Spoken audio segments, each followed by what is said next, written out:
Boa noite. Estamos aqui na quarentena climática. O meu nome é Diogo Silva, estou com a Cláudia Almeida. A Cláudia é do Climáximo, também é do grupo de trabalho sobre indústria alimentar. E hoje vamos estar a falar sobre o que é que são os impactos atuais, o que é que pode ser o futuro da indústria alimentar e também, em contexto de pandemia, o que é que nós podemos fazer. Cláudia, muito obrigado por estares aqui. Olá, Diogo, obrigada. Olha, vamos começar pela fase, se calhar, de explicar, assim, de uma forma muito simples, para quem é completamente leigo, tipo eu, como é que é produzido hoje em dia a comida que nos chega à mesa. Pronto, então vou fazer algumas generalizações, porque claro que não há uma única forma de produzir, mas os sistemas produtivos e a indústria alimentar hoje em dia caracteriza-se basicamente pelo desequilíbrio. Isto significa várias coisas. Em primeiro lugar, a forma de produzir mais comum é a monocultura intensiva, significa que apenas é produzido um tipo de legume ou um tipo de vegetal, ou é apenas criado um animal de forma muito intensiva. Depois, isso também significa que é criada uma grande pressão no ecossistema, porque quando é apenas criado uma espécie, isso retira muitos nutrientes da terra, do solo, e portanto é preciso fazer uma utilização intensiva de inputs, como água, fertilizantes, adubos, pesticidas, etc. E portanto, o que é que temos mais? Temos uma grande produção de alimentos de origem animal, o que significa que uma grande parte do solo é utilizada para produzir alimento para alimentar esses animais, que depois são consumidos pelos humanos. E para além disso, o nosso sistema de produção alimentar hoje em dia é muito desigual, e desigual em muitos sentidos. Um sentido mais básico, que é fácil de compreender, é no acesso. Portanto, temos muita comida a ser produzida, mas nem toda a gente tem acesso a ela. E depois também temos desigualdades na produção. Temos produtores que recebem muito pouco comparado com o que nós pagamos depois no valor de mercado. Temos intermediários que que têm uma margem de lucro muito grande e pronto, e temos uma produção dominada por grandes empresários, grandes superfícies que têm a maior parte dos lucros. E para além disso, a produção, portanto o nosso mercado é um mercado também muito global, não é? Global, e portanto os alimentos viajam muito e muitas vezes viagens completamente irracionais. E tu, tendo em conta isso, que é o estado atual, como é que isso surgiu? Tu consegues andar aqui uns passinhos para trás e explicar qual é que é a história da produção alimentar? Obviamente não precisas de ir para aí a 10 mil anos atrás, mas nos últimos 200, 300 anos, como é que isto aconteceu? Temos algumas descobertas a nível tecnológico que permitiu esta explosão na produção, que depois também permitiu uma explosão na população. Temos a descoberta, ou as sucessivas descobertas, como dizer, químicas, não é? Destes compostos que permitiram adubar o solo, que por exemplo já estaria desgastado. Temos uma crescente maquinização que permite aplicar estes químicos de forma massiva e sem precisar necessariamente da intervenção humana ou com pouca intervenção humana. Que mais? Temos uma crescente monopolização e aí pronto, podemos entrar também por questões de patentes, como faz a empresa Monsanto, ou podemos entrar por grandes corporações que dominam diferentes fases da produção dos alimentos e portanto dominam estas diferentes fases e portanto têm todo o interesse em produzir desta maneira porque são vocacionadas para o lucro.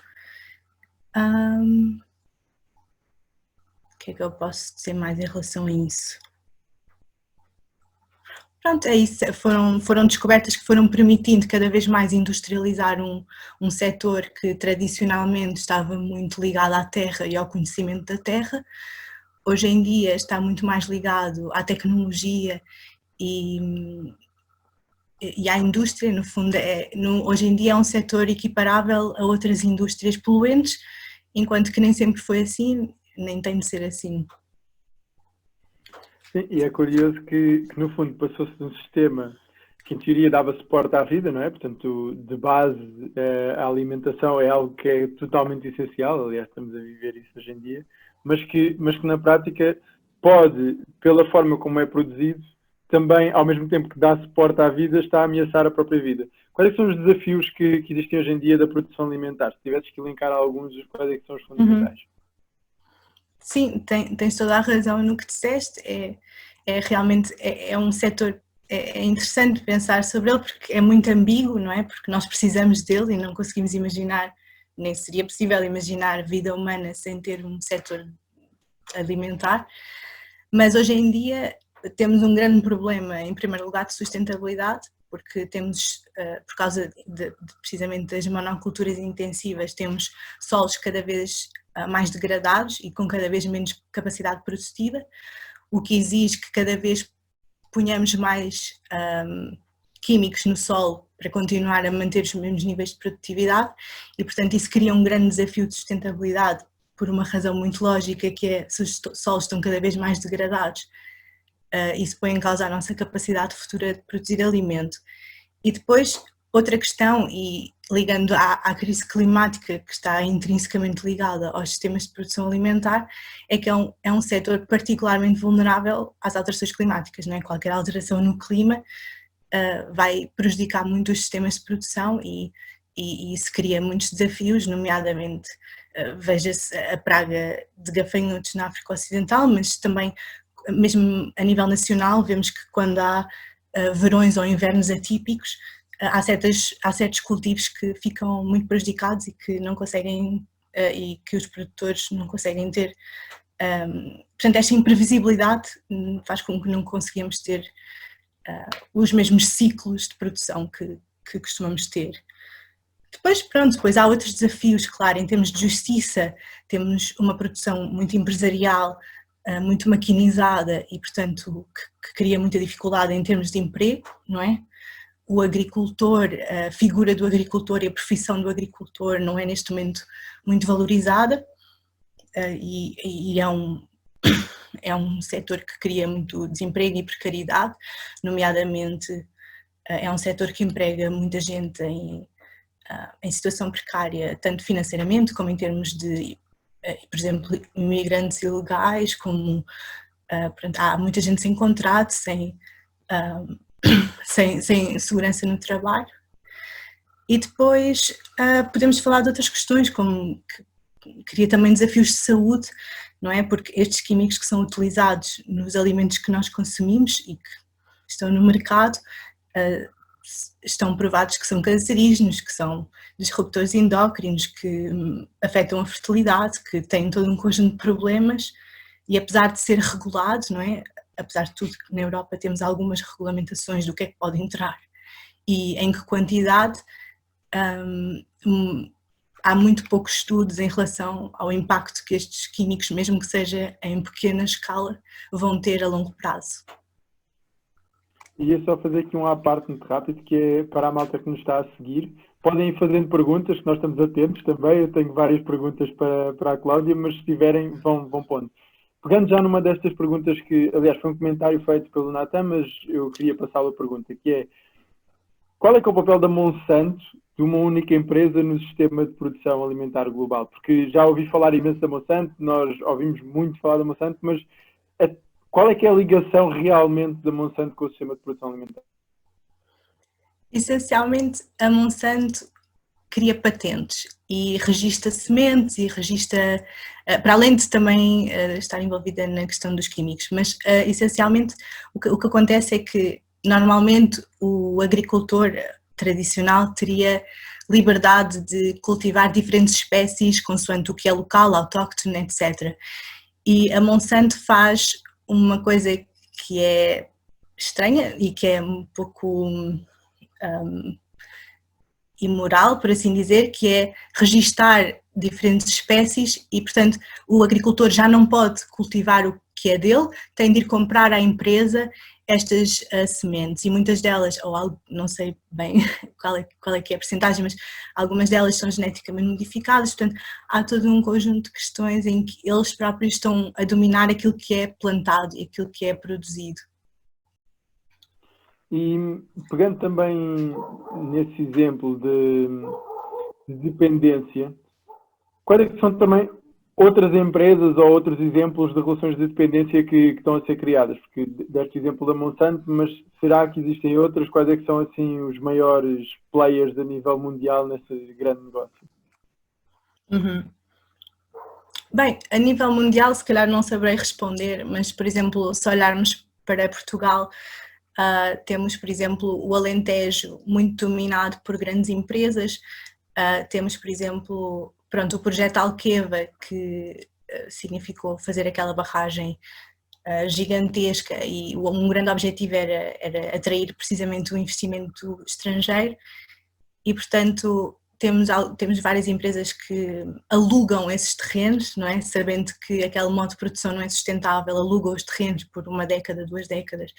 Temos muitas empresas espanholas, estou-me a lembrar de uma que se chama Atitlan, Alfa, algo desse género, e portanto vemos que era uma zona do país tradicionalmente agrícola, não é? De produção no setor primário, e continua a ser, no fundo, mas neste momento são muitas empresas estrangeiras mesmo, muitas espanholas, que alugam estes terrenos e, portanto, até pode querer dizer que a população local está como é que se diz, trabalha para eles, mas é temporário no sentido em que daqui a 1 década, 2 décadas a empresa vai migrar para outro sítio, porque o terreno estará em situação de degradação, portanto já não é sustentável.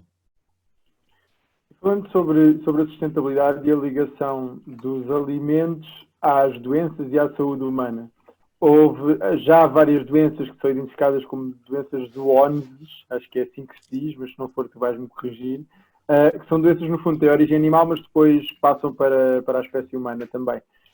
De que forma é que isto está a acontecer ou não no Covid, e se ainda não existem muitas conclusões sobre isso, de que forma é que historicamente isto tem acontecido? Uhum. Sim, de facto as zoonoses são doenças que têm origem animal.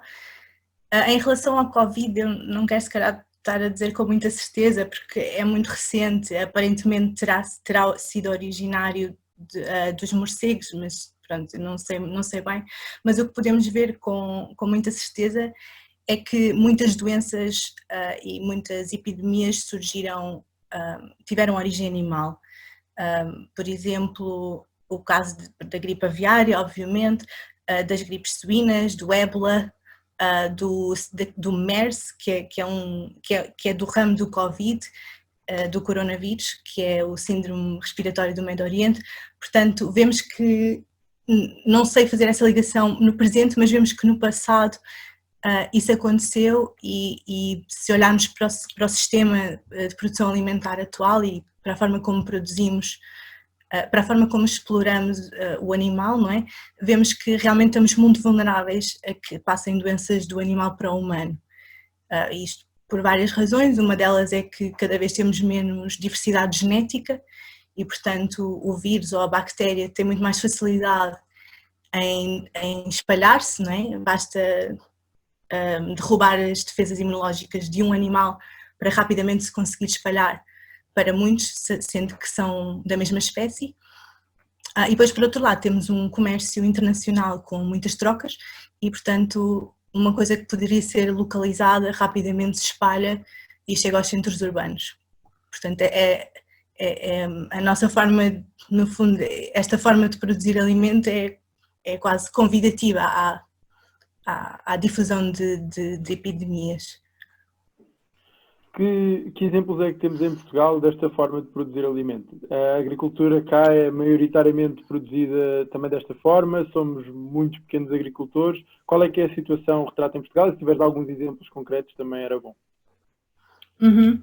Sim, em Portugal temos vindo a ver uma transição muito rápida nesse sentido. Se olharmos, eu continuo a falar do Alentejo, mas é que a rapidez com que a paisagem se alterou é mesmo absolutamente assustadora. Tipicamente o Alentejo tem a sua floresta, não é? A floresta do Montado, que é um ecossistema nativo e em relativo equilíbrio, e progressivamente tem-se vindo a alterar para as tais monoculturas intensivas, nomeadamente depois do projeto Alqueva.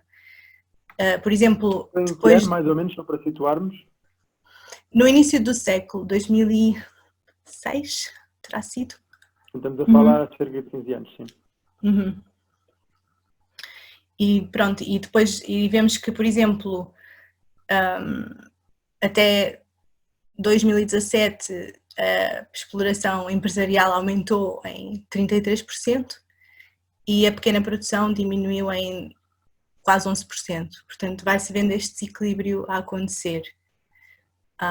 Vemos, por exemplo, que agora há uma nova forma de produzir azeite, que é o olival super intensivo, que é ainda mais intensivo do que o olival intensivo. Portanto, e aqui entra a questão das empresas estrangeiras, porque realmente tem sido muitas empresas espanholas que vêm explorar o olival super intensivo no Alentejo. Vemos também, por exemplo, agora este é um exemplo já mais recente, do início de 2019, que foram assinados aqueles 3 contratos milionários de exportação de carne de porco para a China, e um desses foram contratos com 3 matadores, era o que eu queria dizer, contratos com 3 matadores portugueses. Um desses matadores tem como objetivo abater 15 mil porcos por semana e, portanto, vemos que há aqui uma grande intensificação da produção. É uma produção exclusivamente para exportar, para enviar para a China, portanto este transporte completamente irracional, não é, para a China. E pronto, e de resto vemos esta tendência de crescimento da exploração empresarial, de diminuição da exploração, da pequena exploração e dos pequenos produtores. Vemos, por exemplo, que as políticas nacionais e internacionais também vão muito nesse sentido, as políticas europeias também, as PACs privilegiam muito os grandes produtores e as grandes superfícies e são eles que recebem os maiores incentivos, portanto é uma tendência que se tem vindo a agravar. E, na tua opinião, isto é uma questão de, no fundo, de desleixo, ou seja, do ponto de vista governamental, ninguém está a olhar para isto e vai acontecendo, o setor privado simplesmente vai tomando conta e o Estado não é tido nem achado, ou achas que isto faz parte de uma política pública relativamente intencional e pensada? Portanto, eu não sei avaliar intenções, mas o que eu posso dizer é que realmente as políticas que têm sido postas em prática têm favorecido este atual modelo de produção. Portanto, temos os exemplos que acabámos de falar, não é? O Estado abriu o Alentejo ao investimento estrangeiro, alagou uma grande parte do Alentejo para esse fim, também para a exploração, para a criação de energia hidráulica, mas o outro objetivo era criar monoculturas intensivas de regadio. A questão, pronto, vemos estes 3 contratos, estes contratos de exportação de carne de porco. Portanto, os exemplos que nós temos indicam que, na verdade, a política tem favorecido este modelo, não é? Este modelo que vai muito em contra a outras indústrias, não é? De exportação, de investimento, de criação de lucro a qualquer preço. Vemos, por exemplo, também em termos de política europeia, porque na verdade muita da nossa política nacional em termos de agricultura e em termos de produção alimentar está muito condicionada pelas políticas europeias e pelo investimento europeu, e a PAC continua a usar mecanismos que já, ou seja, os objetivos da política agrícola comum é promover a agricultura sustentável, promover, fortalecer a pequena produção, etc. Mas depois mais de 70% do orçamento é feito em pagamentos diretos e esses pagamentos diretos dependem apenas da extensão, portanto, da dimensão da produção. Então, não está de todo a favorecer os tipos de produção que se propõe fazer e pronto, e portanto o que eu vejo é que realmente há um favorecimento deste sistema atual, em termos de intencionalidade, não sei, mas de facto há uma certa, quer dizer, não é desleixo certamente, não é? Porque as políticas são tomadas conscientemente, sabendo que talvez seja mais uma questão de prioridade, não é? A prioridade é atrair o investimento, lucro, etc. Portanto, talvez em termos de prioridade. Trazendo aqui o debate para a questão climática, só é possível justiça climática se houver justiça também na alimentação?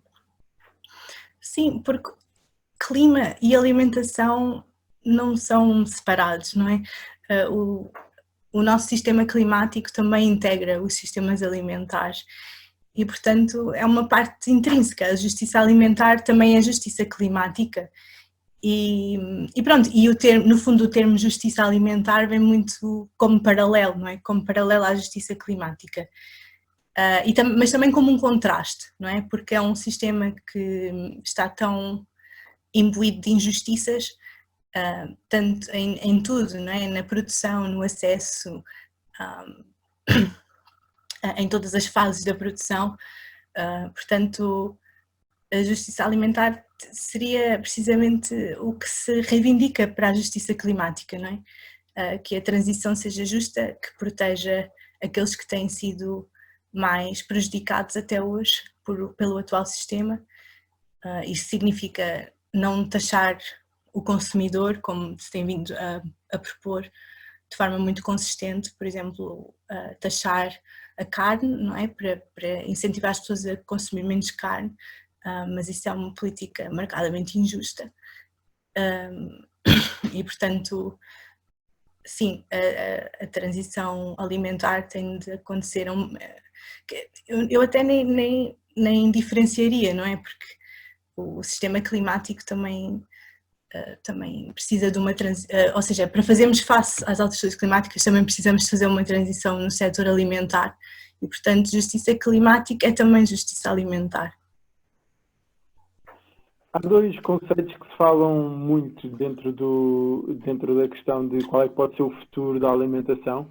Um é a segurança alimentar e o outro é a soberania alimentar. Pode explicar primeiro o que é um e o outro e segundo quais é que são as principais diferenças entre ambos? Sim, são conceitos que se complementam e apontam os dois mais ou menos no mesmo sentido. Mas a segurança alimentar, no fundo, parte do princípio certo, não é? De que não ter capacidade de alimentar a população é uma forma de insegurança e de, como dizer, é quase como se fosse uma forma de opressão, não é? É quase como se fosse uma arma política. Então a segurança alimentar significaria um país capaz de alimentar toda a sua população de forma saudável também. Não é, pronto, depende, não é só alimentar em termos quantitativos, mas também alimentar em termos qualitativos, portanto, alimentação de qualidade. E a soberania alimentar é um bocadinho diferente e é talvez mais profunda, porque fala de, portanto,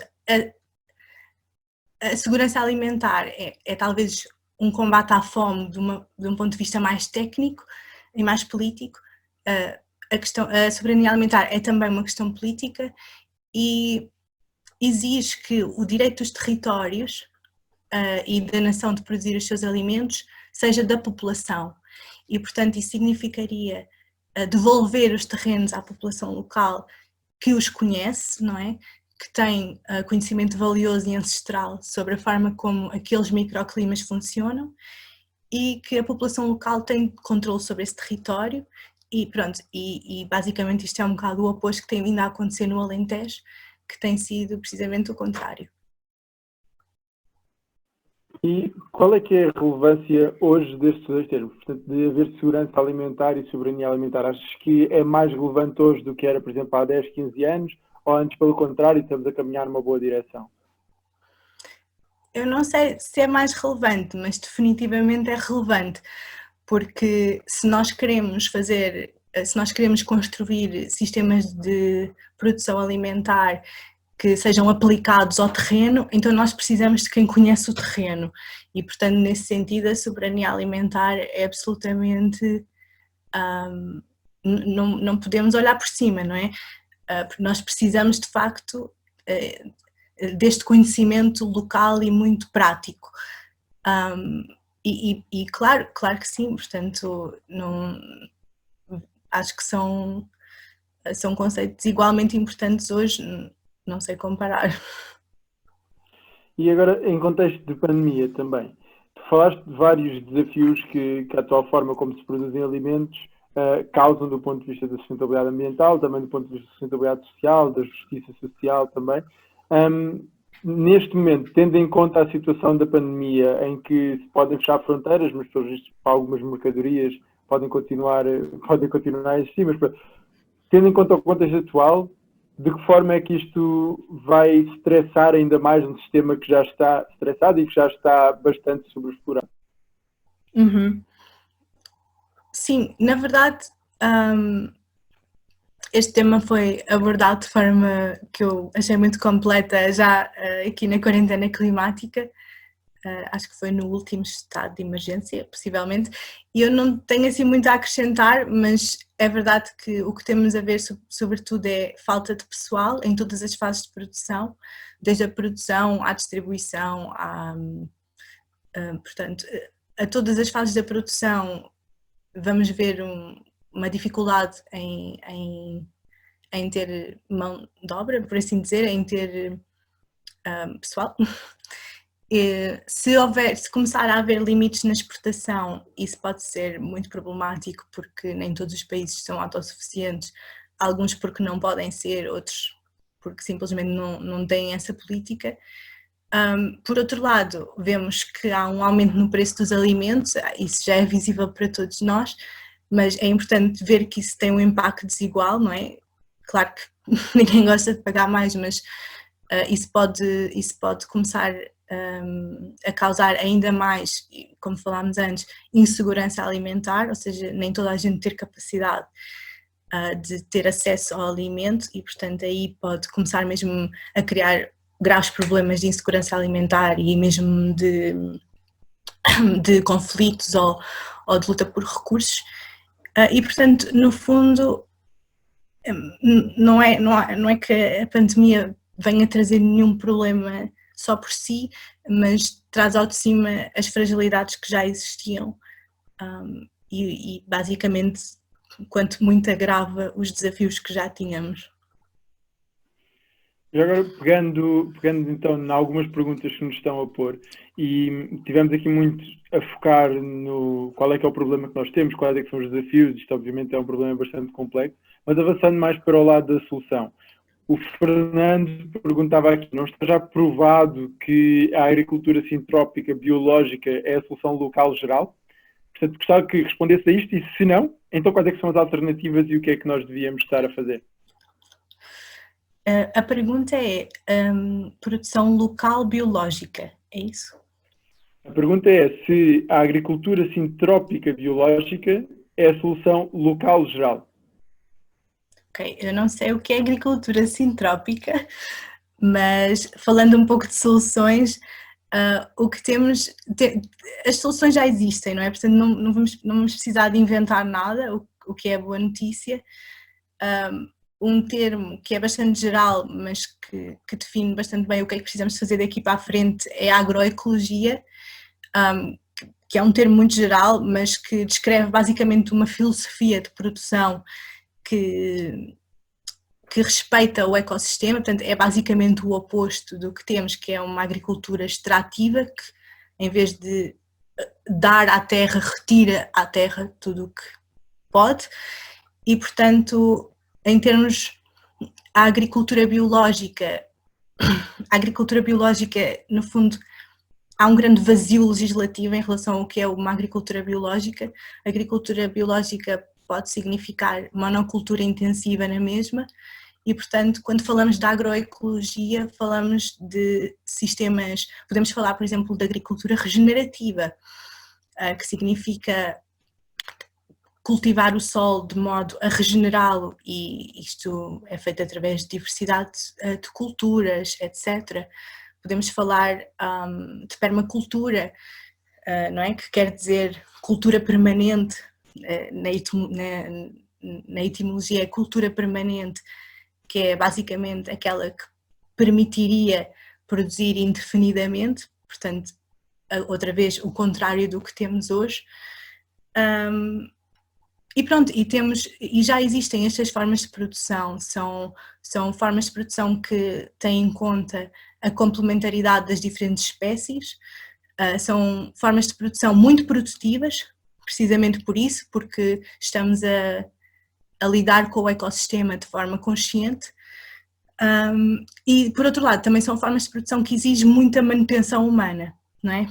Ao contrário do que se podia pensar, porque tem de se manter o ecossistema a funcionar de maneira a que todos os elementos estejam a contribuir a sua parte. E portanto, isto exige um conhecimento muito profundo, e portanto isto vai de novo um bocadinho à questão dos produtores locais, porque é necessário um conhecimento muito profundo do papel de cada organismo, e pronto, então realmente as soluções já existem. E por outro lado, sim, é preciso uma valorização do comércio local, portanto é preciso que estas trocas internacionais completamente irracionais sejam diminuídas de alguma forma. Portanto, neste momento o produto mais barato que temos no mercado se calhar é aquele que vem de mais longe, isto não faz qualquer sentido, e portanto há que corrigir este absurdo, e pronto, e depois por outro lado há que repensar um pouco o que é que será a nossa dieta, porque sabemos que não conseguimos continuar a comer produtos de origem animal da mesma maneira que consumimos hoje, tanto por questões de disponibilidade de terreno, como já falei, é preciso produzir alimento para alimentar o animal, para depois alimentar o humano, e portanto há aqui uma ineficiência energética que pode ser corrigida, e isso pode resolver não todo o problema, mas parte do problema.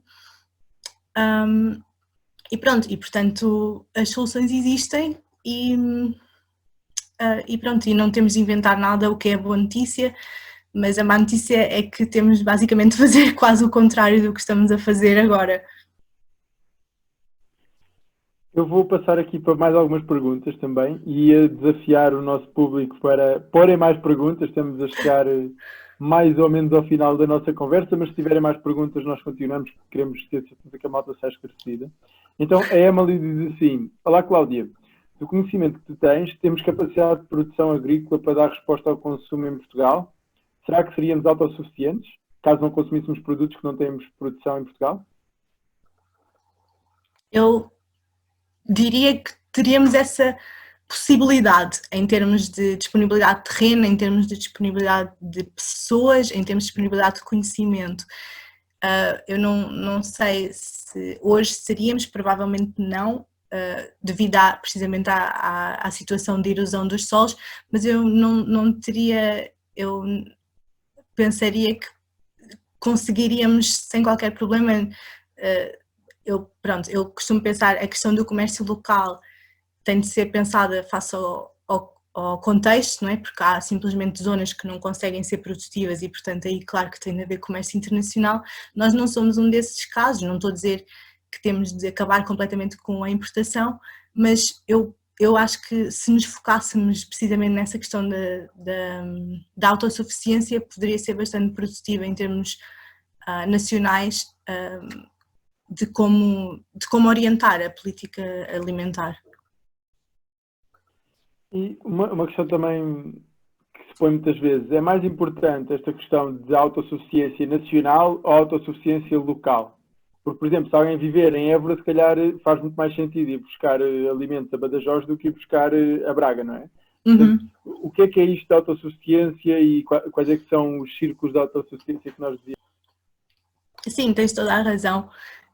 Quem fala autossuficiência fala local, fala nacional, fala local, e depois também depende muito do contexto, não é? Nós somos um país pequeno e se calhar um alimento que viaja do norte para o sul não é uma viagem muito irracional se formos comparar com outros países, mas claro que se formos falar nos Estados Unidos, um alimento viajar de uma ponta à outra já tem muito mais impacto e, portanto, há este conceito de milhas, não é? Food miles, que é quanto é que um alimento percorre, não é? Quantos quilómetros é que ele percorre até chegar a casa e talvez possa ser útil neste caso, não só uma questão de país, mas do próprio trajeto do alimento desde a produção até ao consumo.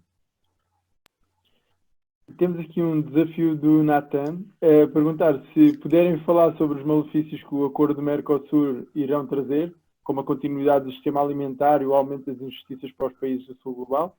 Ele agradece. Ok. Nathan, tens de vir cá tu falar, que eu não me estou a sentir super capacitada para falar de forma muito completa, portanto tenho de chamar o Nathan para vir explicar melhor. Mas queres explicar assim de base o pouco que tu sabes?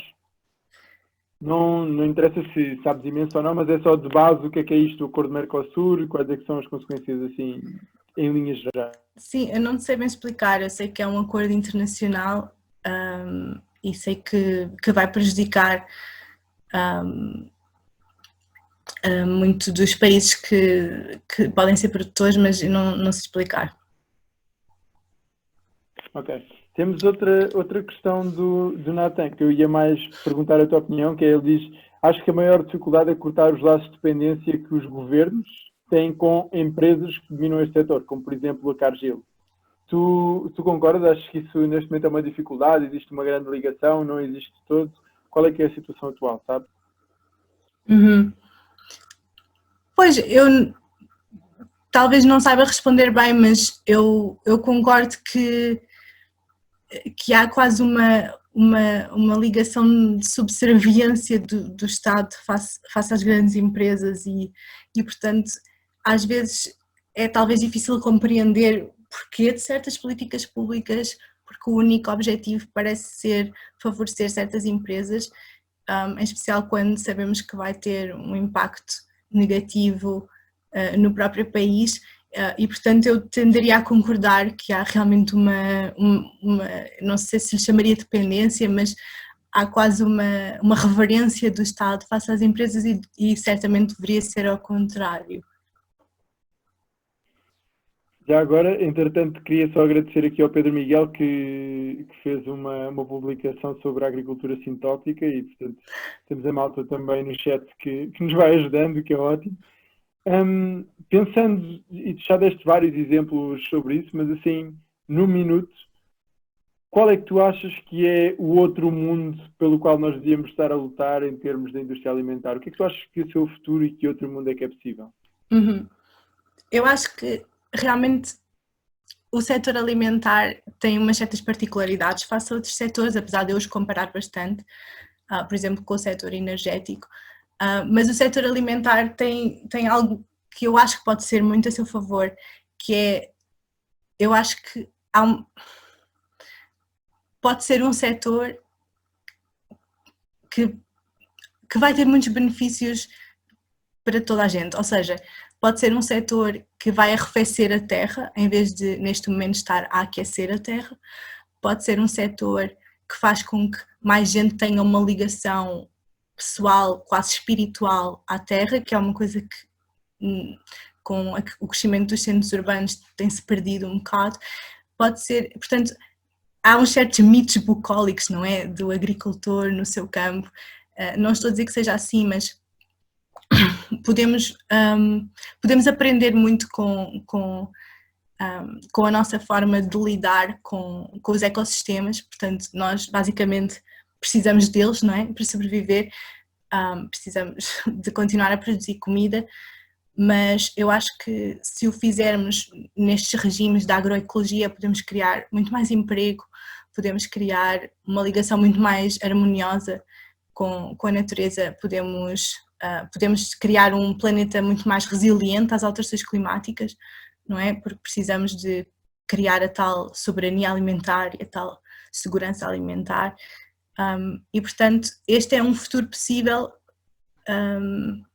dos sistemas de produção alimentar.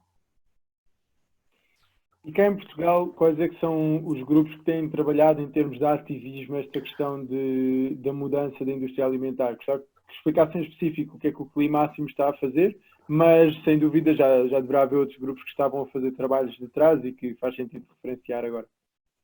Uhum.